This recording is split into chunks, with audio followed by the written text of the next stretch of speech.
Hello, I'm Kamal Santamaria and welcome to a special edition of Counting the Cost from here at the World Economic Forum in Davos. For 51 weeks a year, just a regular Swiss alpine town, but for this 1 week, it hosts the forum and a whole host of political, economic and business minds from all over the world.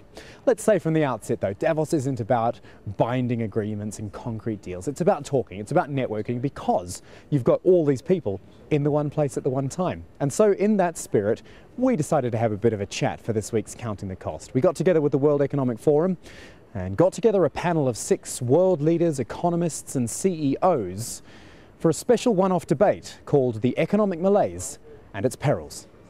If you would just allow me first to introduce our distinguished panel today, I will start from the far left, or my far left as well. Guy Ryder is with us. He is the Director General of the International Labour Organization. Next to him, Mohammed Najib bin Tun Abdul Razak, who is the Prime Minister of Malaysia.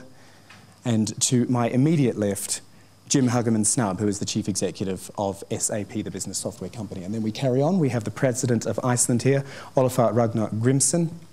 Next to him, Lee Dao-ki. He's the Director of the Center for China in the World Economy. He is also a former advisor of the People's Bank of China. And finally, Mr. Ali Babacan. He's the Deputy Prime Minister of Turkey in charge of the economy. Just a round of applause for our guests, please. Wouldn't mind.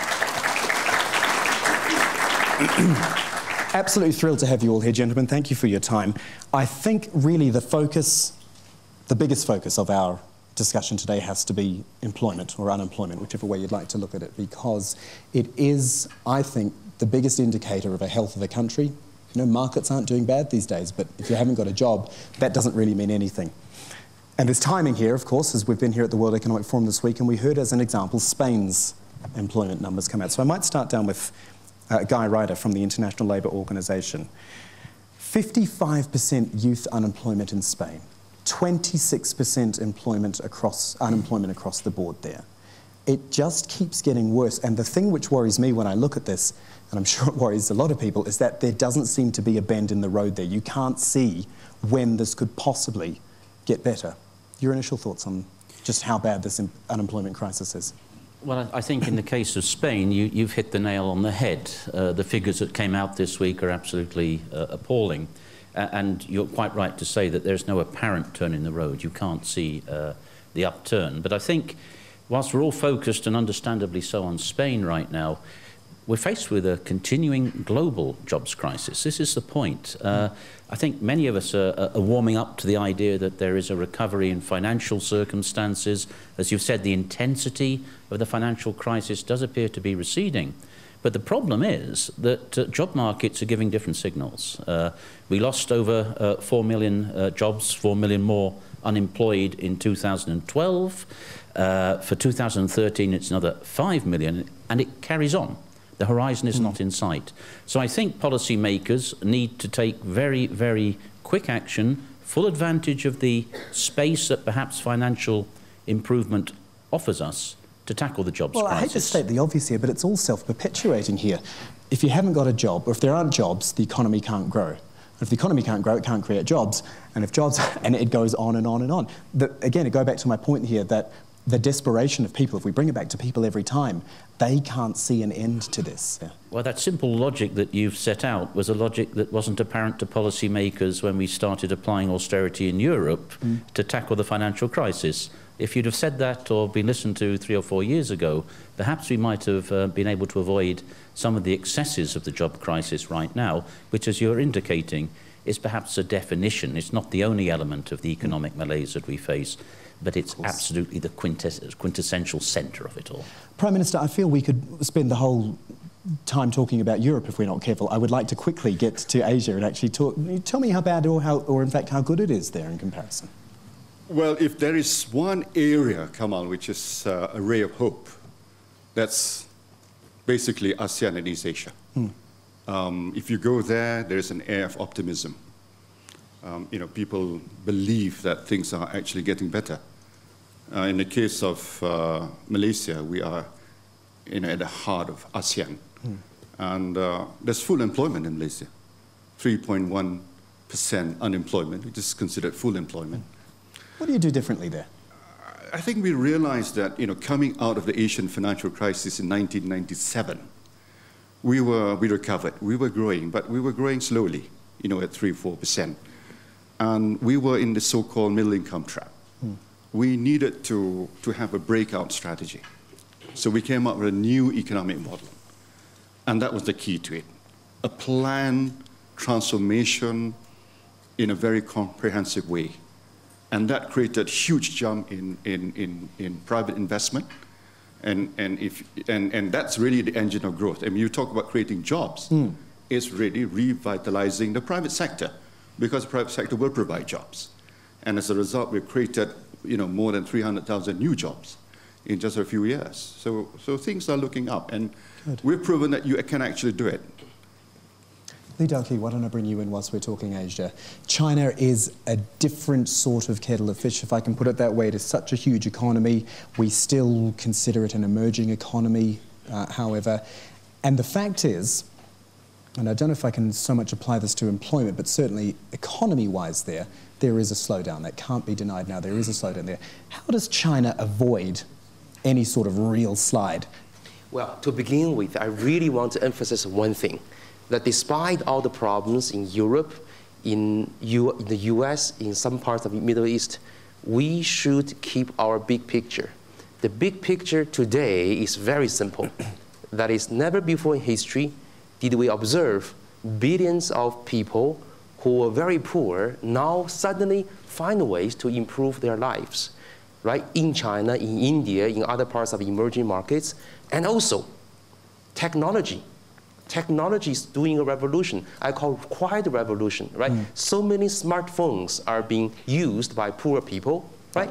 And SAP. You said poor people, and I lifted it up. Including, of course, rich people like you, right? SAP is doing wonderful jobs, right? Using cloud calculation, cloud computing, using what do you call it, memory calculation, right? Enabling people whose minds were idling many years ago, now actively participating in decisions of this world. Now back to China. China is slowing down, but I call it healthy slowing down, because in the past 5 years, the GDP growth rate has been over 10%. That is not sustainable. Never sustainable, exactly. Not sustainable. Now we're down to the range of 7 to 8%, close to 8. That is much healthier. And most important, talking about the jobs.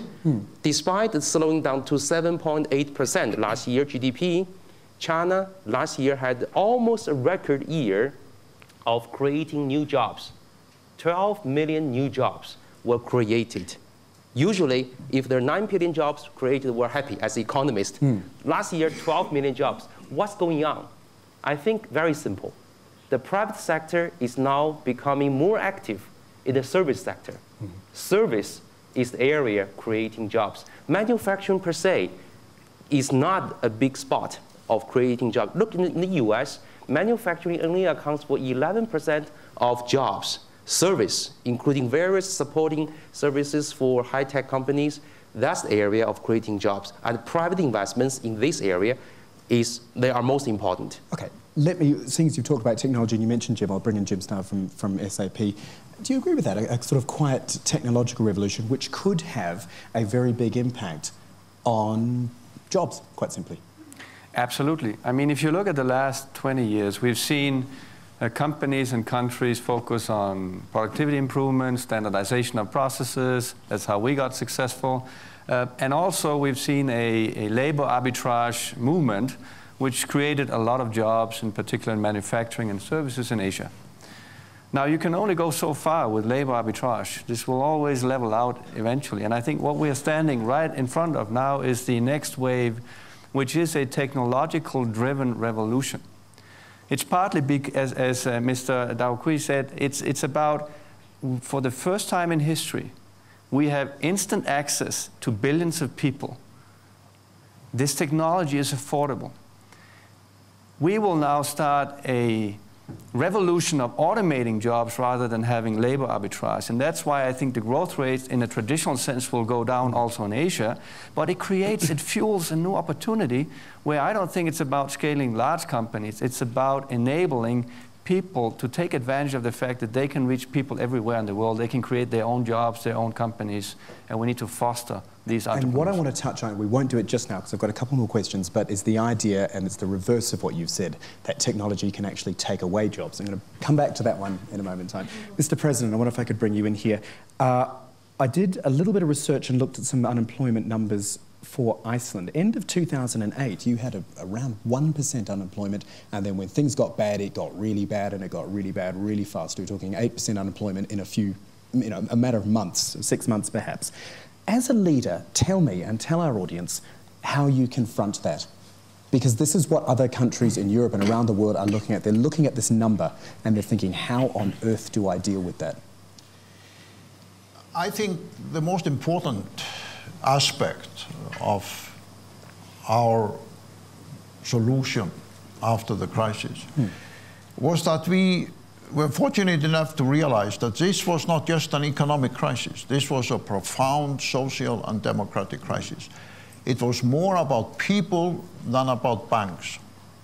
And I think the big problem with the European debate today is it has been framed in such a way that it's primarily about financial markets rather than about people. So we let the banks fail. We didn't bail them out. We devalued the currency. We introduced currency controls. We went against the established orthodoxies of the prevailing IMF-led Western policymaking, which was attempt to force on Asia more than 20 years ago. And I think it should be a wake-up call for everybody in those financial institutions that Iceland now, 4 years later, as we were at the beginning of the crisis, exhibit number one in terms of a failed country, we are now exhibit number one in terms of recovery and success. Because we went against the policy ideology which puts banks and financial markets up front and treats people and unemployment somewhat as a secondary priority.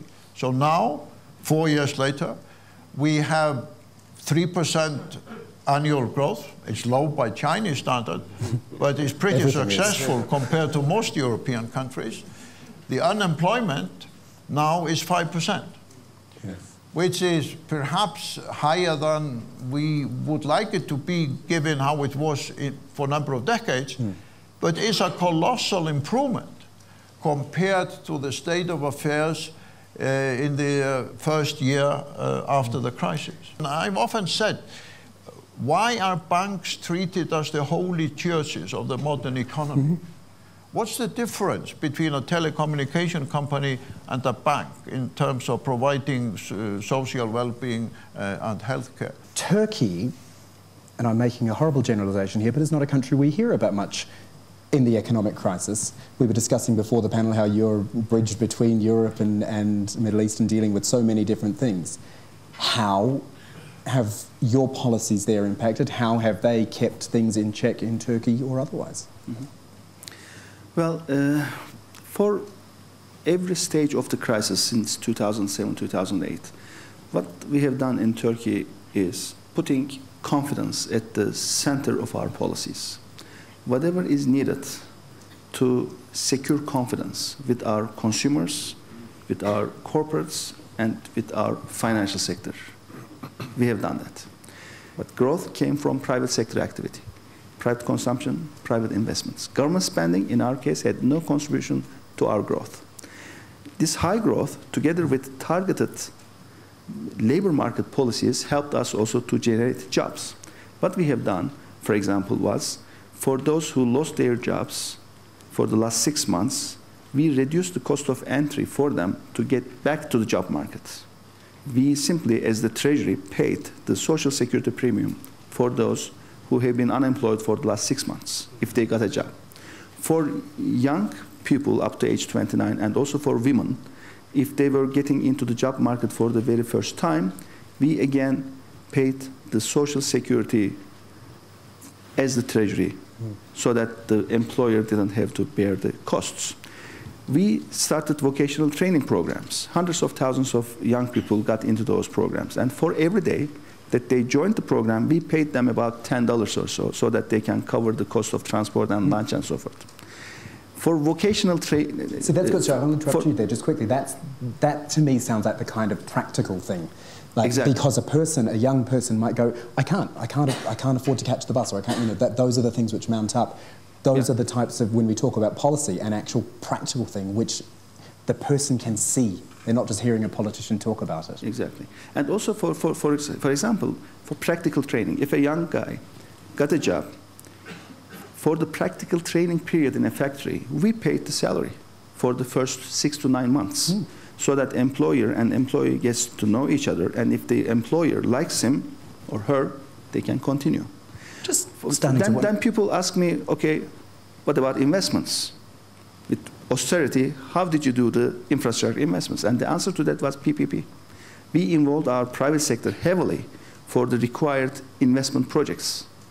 We are now building a 7 billion euro airport in Istanbul, a $3 billion bridge, another $7 billion tollway bridge system. These are all built by private sector, operated by private sector. We just put the rules and so monitor. Go and do we it. don't spend government money for major infrastructure projects anymore. Just checking my notes here, we did actually call this debate the economic malaise. I don't know if anyone else knows. I'm hearing good positive talk. This is good. The thing I do want to do at this point, gentlemen, is really, you know, you've all explained very well, excuse me, from the perspective of business or government. I want us to flip it around and look at it from the perspective of the people who don't have jobs out there, and this idea of, you know, an employer's worth. Jim, I might start with you. You've got, if I'm correct, 60,000 employees across SAP. A good employer should always say that his or her people are his or her best asset. How do you stay true to that when companies are having to cut back? And the point I made earlier, that technology, whilst it helps us, it can start replacing jobs, especially if a company has to cut back. If it can find a machine that can do the job of 2 people, well, I was going to say brilliant, but in these times it is for them. Well, it's interesting. A couple of years ago, we had the debate, the war for talent. And now we find ourselves in a situation with an increasing unemployment. And most importantly, my biggest concern is it's an unemployment among young people. Now, what is it that it takes for a company like SAP to be successful or countries to be successful? It is fundamentally innovation. And through innovation comes better ways to manage resources and create growth opportunity. And therefore, I do believe that in all industries, it is still true that it is about the talent that you can employ and the opportunities that you give this talent. We have a problem in Europe alone where we see an IT industry rapidly growing, yet we have an increasing unemployment. That doesn't make sense. Here's a skill match problem, and we need to do something. We can't just sit and wait for politicians to solve that problem. What we're doing is, first of all, we're recognizing our own people is important by constantly using a lot of effort to reskill them for the new world. The mobility, the in-memory computing, cloud computing, these are all new technologies that came along the last few years. And we are reskilling our workforce to be the best of that in our industry. So you're retraining for the right areas. Guy, Yes. can I just bring you in at this point? As someone from the International Labour Organization, do you feel, I mean, that's great if we're getting people into the right jobs, but you're going to have a ton of people who've lost their jobs and won't have the right skills to go back. Do you fear that when we do finally turn the corner and things start improving, that companies won't necessarily start hiring people back? They won't rehire necessarily because they will have found new ways to operate under difficult conditions, and they might say, well, look, we just have to carry on as we are. It's traditional, I think, to blame the educational system for creating a mismatch between what is needed and what exists. My view on that is, of course, you do need to look at educational systems, but I think there is also a role for business. You know, I think it's a little too easy, I'm not suggesting that's what's being said here, for a business to say, look, we can't get the skills we need. Traditionally, enterprises have a certain part of the responsibility in training people and creating those skills. And what I'm hearing here in Davos is actually a little bit of a comeback, and the Turkish example is a good one. There's policies at work are policies that actually mix together formal education and work experience. Now, that old idea of apprenticeship, which my father's generation had access to, I never did in my country. I think we've got to sort of dig that one out of history. Well, give people and skills. Start working on it. And again. education is valuable, of course, but if an employer sees someone with experience, they're probably going to go to that first, are they not? In our case, we built them by two elements: vocational training and practical training. Vocational training for people to learn about new jobs, and practical training to be physically in the factories, in the workshops, to get learning about the job itself. And we have been covering the costs of most of those bridging process. And believe me, the cost is so minimal. It is so efficient. The money that you spend for vocational training, or even the salaries for the practical training period, is so minimal compared to the amount of jobs that you create by doing so. Well, I guess there's one premise, that is people who get trained should have the right incentives. In other words, they should find it better for them in the future to join your training program rather than staying at home and collecting basic benefits from unemployment. That is a key. That's why we paid them to attend the vocational training programs. They don't Give them pay an us. incentive, We paid them so that they don't worry about cost of traveling or lunch or whatsoever. And it worked out. So that leads me to the European situation. In Europe, right? In Europe, in my experience, they oftentimes have too comfortable welfare. The welfare system is too comfortable, so that even if you offer them training programs, people may not join the training program. So I think Europe and Asia perhaps are having opposite problems. Well, with all due respect, I don't think the cure is to cut down on the welfare program and bring Europe down to the level of welfare provided in many of the Asian countries. And the proof of that point I'm putting forward is to look at the Nordic countries. The Nordic countries have one of the highest levels of welfare payments in the world. They have an extraordinary system of programs like the ones being described in Turkey. But they are also one of the most competitive market economies that you can find. And if you examine the state of the Nordic economies following the financial crisis, they are the part of Europe that is doing best in terms of general performance. Mr. President, but I think the lesson we can learn from Asia, if I may just add in one sentence, the lessons we can learn from Asia is to give young people this can-do spirit, because I find the striking contrast between young people in Europe and in Asia is this can-do spirit, that we can actually make a big difference. Prime Minister, the can-do spirit. Yes, we actually, I met a coincidence. We have this slogan in Malaysia called Militia Bully, which literally means can do. And that is the spirit that we have in Malaysia. We have a great deal of optimism. I'd like to make the distinction between having a welfare state, which we think is not the model for Asia. I think the model for Asia will be very pro-growth, very pro-business, investor-friendly, business-friendly policies, and at the same time, a good social safety net, which is fundamentally different from a welfare state. And in Malaysia, we have instituted social safety nets. You see, why we disagreed with IMF vehemently, maybe it was the old IMF, the Asian financial crisis, because... But like Iceland, like Iceland, right, weren't you? They were telling us, yes, take our prescription, but pay the political and social cost. So we came up with our own, model of recovery, which was capital controls, and people know about it. It worked. What was that phrase again that you said? Which one? Malaysia can do. Militia Bully. Right. I think that's a Malay word. I think that's better than Malaysia Truly Asia, to be honest. That's for different purposes. Ladies and gentlemen, and panelists here, look, thank you so much. It's just been such an enlightening conversation. As I said, we called it the economic malaise. I'm not sure that was the right title in the end. But it's not supposed to M-A-L-A-Y. M-A-L-A-Y, yes, there you go. Ladies and gentlemen, a round of applause for our panel, please.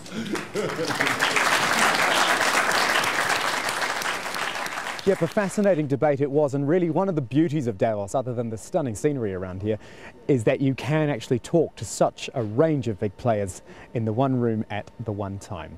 That's it for our special edition of Counting the Cost. I hope you enjoyed it. I'm Kamal Santamaria from the whole team here in Davos. Thanks for joining us. We will see you back in the warmth of the Doha studio again next week.